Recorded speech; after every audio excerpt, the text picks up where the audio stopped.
Ingin mengatakan bahwa di dalam orang Ethiopia tersebut ada kerinduan. Nah, maka aplikasinya untuk kita juga harus merenungkan sebagai anak-anak Tuhan, sebagai orang percaya, ya, sebagai orang Kristen, kita juga harus melakukan refleksi diri. Sebetulnya saya ini masih punya kerinduan nggak? Ya, ketika kita mengalami lahir baru, ya di awal-awal, ya kita mempercayai Yesus, kita mempunyai kasih yang mula-mula, ada sesuatu yang berkobar-kobar di dalam hati kita. Ya, saya nggak tahu, mungkin 1 tahun yang lalu, mungkin 5 tahun yang lalu, mungkin 10 tahun yang lalu, belasan tahun yang lalu, kita nggak tahu. Ya, seseorang mengalami perjumpaan dengan Allah kapan?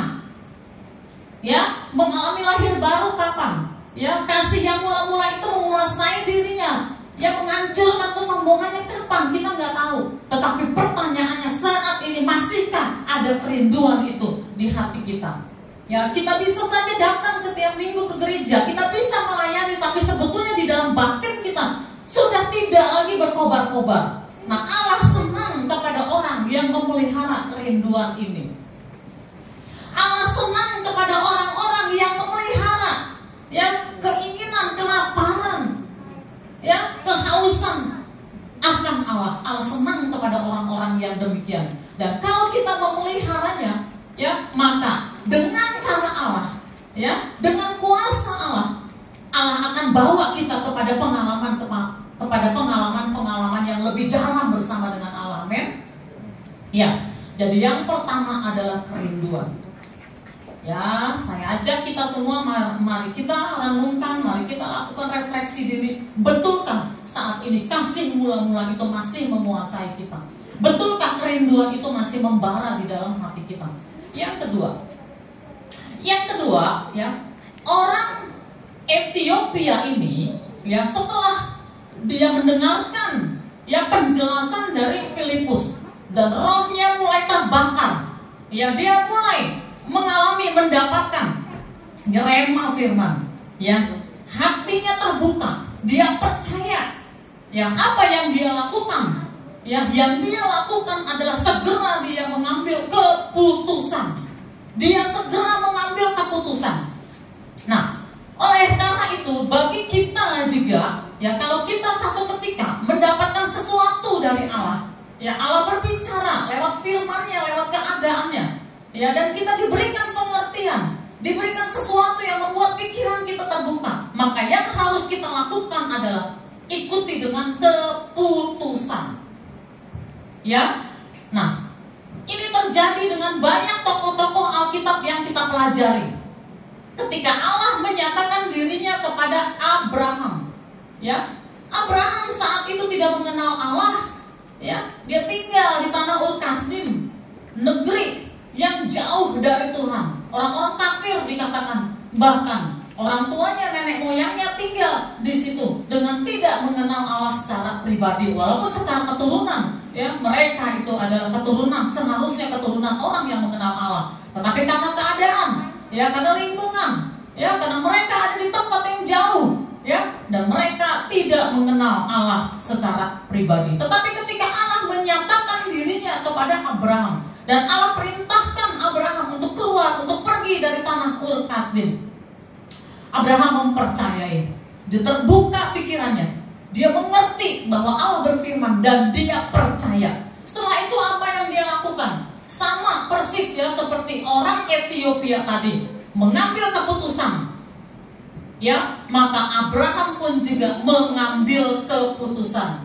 Dia taat kepada Allah, ya, dia mengambil keputusan untuk mempercayai.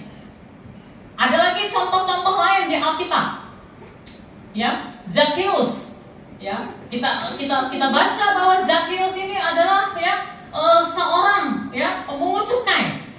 Dia hidup di luar kebenaran firman Tuhan, ya, dia hidup di dalam dosa. Satu ketika ada satu kerinduan untuk melihat Yesus. Ya, dia mungkin sudah mendengar sosok Yesus, pribadi Yesus, dia mendengar. Sehingga di dalam batinnya ada satu kerinduan, aku harus berjumpa dengan pribadi Yesus. Dia mengalami hambatan, ya, tapi dia berjuang, dia naik ke atas pohon dan dia mengalami perjumpaan dengan Yesus, setelah dia mengalami perjumpaan dengan Yesus, ada sesuatu yang berubah di dalam batinnya. Ya, tiba-tiba dia menyadari kesalahannya. Tiba-tiba dia menyadari dosa-dosanya. Tiba-tiba dia menyadari bahwa dia rindu untuk makan bersama dengan Yesus, untuk mengundang Yesus masuk, ya, datang ke rumahnya, ya. Dan itulah yang dilakukan oleh Zakheus, keputusan. Ya, setelah ada, ya, dia mengalami, ya, pengertian-pengertian di dalam batinnya, ya, lalu diikuti dengan mengambil keputusan, ya. Dan banyak lagi contoh di dalam Alkitab. Mendengarkan kebenaran firman Tuhan yang menggugah hati kita. Mungkin kita membaca artikel. Hari-hari ini begitu mudah bagi kita untuk mendapatkan artikel-artikel rohani, ya. Lalu, ya, di dalam saat-saat teduh kita, ya, kita dibukakan sesuatu. Ketika dibukakan sesuatu, mungkin kita disadarkan akan dosa-dosa kita.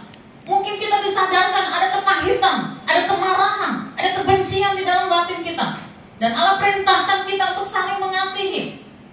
Ya, mungkin, ya, kita disadarkan dengan hubungan-hubungan yang salah. Kita disadarkan dengan gaya hidup kita yang tidak sesuai dengan firman Allah. Setiap hari Allah berbicara kepada kita. Ya, mungkin waktu kita hari-hari ini disita dengan kesibukan kita, disita dengan banyak hal, sehingga kita tidak konsen lagi.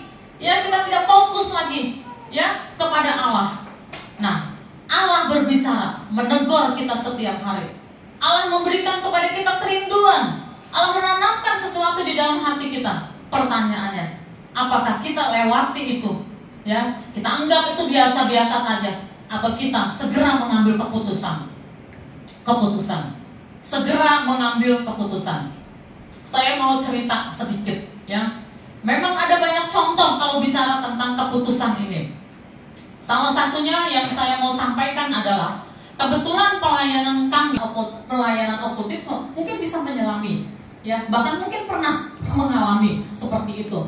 Nah, ada banyak contoh, ya, tentu saja tidak harus contoh yang seperti saya sampaikan, tetapi kisah ini betul-betul saya melihat, ya, betul-betul saya merenungkan betapa berbahayanya, ya, kalau kita tidak mengambil keputusan, kalau kita menunda-nunda di dalam mengambil keputusan, ya. Nah, banyak lagi contoh-contoh yang lain. Orang yang sakit hati, orang yang penuh dengan kemarahan, ya, orang yang penuh dengan kepahitan, ya. Saya melihat orang-orang yang segera mengambil keputusan, ya, dan mereka sungguh-sungguh mengalami kelepasan, mengalami damai sejahtera. Tetapi ketika seseorang menunda-nunda keputusan, ya, dia bisa berubah.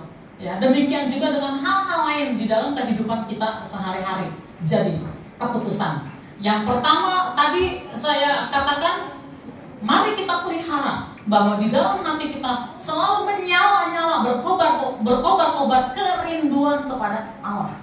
Dan yang kedua, mari kita pastikan ketika Allah sudah berbicara kepada kita, ya, dan kita menanggapi Allah dan kita terbuka kepada firman Allah, kita mengerti, ya. Misalnya Allah mengatakan ampunilah saudaramu, maka kita harus mengambil keputusan, ya, saat ini juga saya tidak akan menunda-nunda, saya akan datang kepada orang tersebut, saya akan berdamai, ya. Atau Allah mengatakan sesuatu yang lain, ya, maka kita harus mengambil keputusan segera. Yang terakhir, nah, yang terakhir ini hubungannya adalah dengan yang nomor 2 tadi, keputusan. Keputusan itu ada di dalam hati kita, di dalam pikiran kita, di dalam batin kita. Keputusan, saya mengambil keputusan untuk mengampuni orang tersebut. Saya mengambil keputusan bahwa mulai hari ini saya lepaskan kebiasaan-kebiasaan yang salah. Saya ambil keputusan mulai hari ini saya akan memperbaiki kehidupan saya, ya, dan seterusnya. Nah, yang ketiga ini, jangan menunda-nunda. Keputusan yang kita ambil jangan menunda-nunda. Ya, orang Ethiopia tersebut, ya, dia segera meminta untuk dibaptis. Lihat, di situ ada air. Apakah halangannya jika aku dibaptis? Dibaptis saat itu juga, ya, walaupun mungkin aplikasinya kalau soal baptisan kita harus belajar katekisasi, tapi artinya ambil keputusan. Ya, ketika saya Saya lahir baru sekitar tahun 1995, ya. Tahun 1995 saya mulai masuk gereja tahun 90. Sebelum tahun 90 saya males ke gereja, ya, Kristen KTP. Hidup saya jauh dari Tuhan. 90 saya mulai datang ke gereja, ya, tahun 95. Ya, saya mulai mengalami lahir baru. Ya, saya mulai melihat diri saya yang buruk. Saya mulai bisa membaca dosa-dosa saya yang begitu jahat. Yang dulunya saya merasa biasa-biasa saja, wajar-wajar saja. Ya, segala kehidupan saya, pergaulan saya yang gak baik, saya pikir ya wajar aja. Setiap orang melakukan demikian. Tetapi ketika tahun 95 saya mengalami lahir baru, ya, saya melihat betapa buruknya diri saya, ya, betapa besarnya, betapa banyaknya dosa saya. Saya minta ampun dan seterusnya, ya, mengalami pertobatan. Lalu pada saat itu saya mendesak diri saya untuk segera mengambil keputusan untuk dibaptis. Ya, bukan hanya sekedar seremonial aja di gereja, bukan sekedar proses yang harus diikuti di gereja, bukan hanya ikut-ikutan. Tetapi pada saat itu saya merasa betapa bodohnya saya, betapa kotornya saya. Ya, saya sudah menerima pengampunan dari Tuhan, saya sudah menerima, ya, pemulihan dari Tuhan, tapi saya harus memberi diri saya dibaptis. Ya, saya ingin lahir baru, saya ingin bangkit, saya ingin tenggelamkan manusia lama. Dan itu sangat mendesak saya, mendesak. Sehingga akhirnya saya tanya di gereja, kapan ada jadwal baptisan? Kapan ada jadwal baptisan? Lalu saya daftar, ya, lalu saya ikut katekisasi selama 1 bulan dan seterusnya. Nah, jadi tidak menunda-nunda. Kalau Allah mengatakan ampunilah, ya, kalau Allah mengatakan lepaskanlah, ya, segala sesuatu yang salah di dalam dirimu disebut, ya, Allah sebutkan sesuatu, kita segera, ya. Kalau Allah mengatakan engkau saat teduhmu sudah tidak ada api lagi, ya, engkau harus memberikan waktu lebih banyak lagi, engkau harus bangun lebih pagi lagi. Sesuatu yang Allah sampaikan kepada kita dan kita menyambut itu, segera ambil keputusan dan segera lakukan dengan tidak menunda-nunda. Sama seperti orang Ethiopia ini tidak menunda-nunda.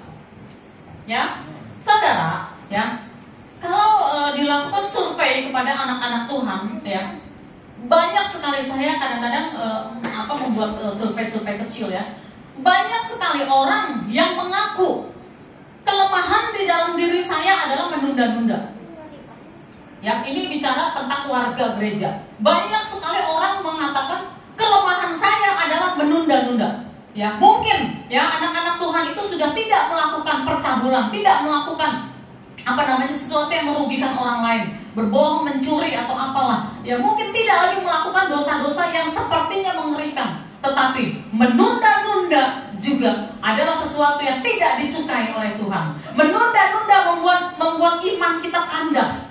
Menunda-nunda membuat kita menjadi orang yang pasif. Tahukah kita bahwa Allah itu paling senang orang yang respon?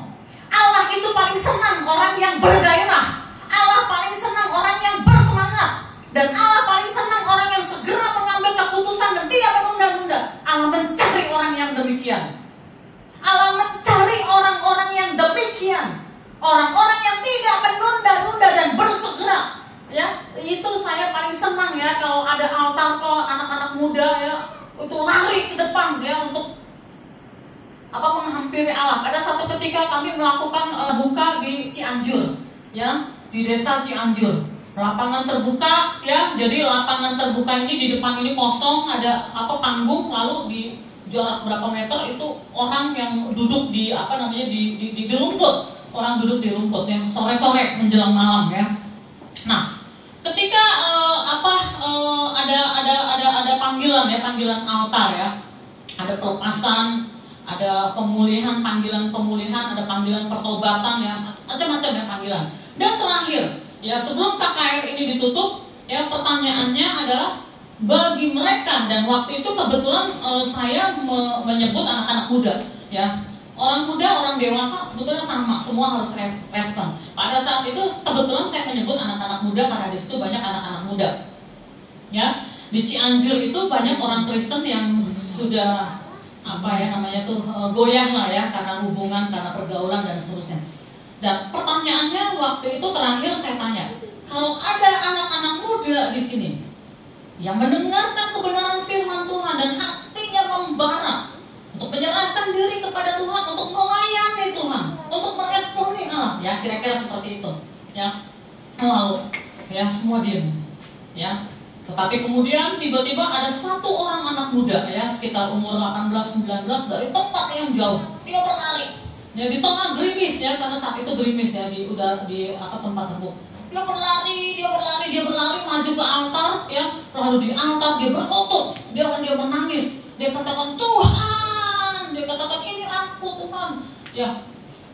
Itu semua diliputi dengan hadirat Allah, ya. Lalu kemudian setelah itu barulah diikuti orang-orang lain yang mulai maju, ya. Tetapi satu orang ini, ya, di dalam keheningan dia berlari Tuhan. Nah, Allah paling suka kepada orang yang respon. Allah paling suka kepada orang yang bersemangat. Allah paling suka kepada orang yang hatinya membara.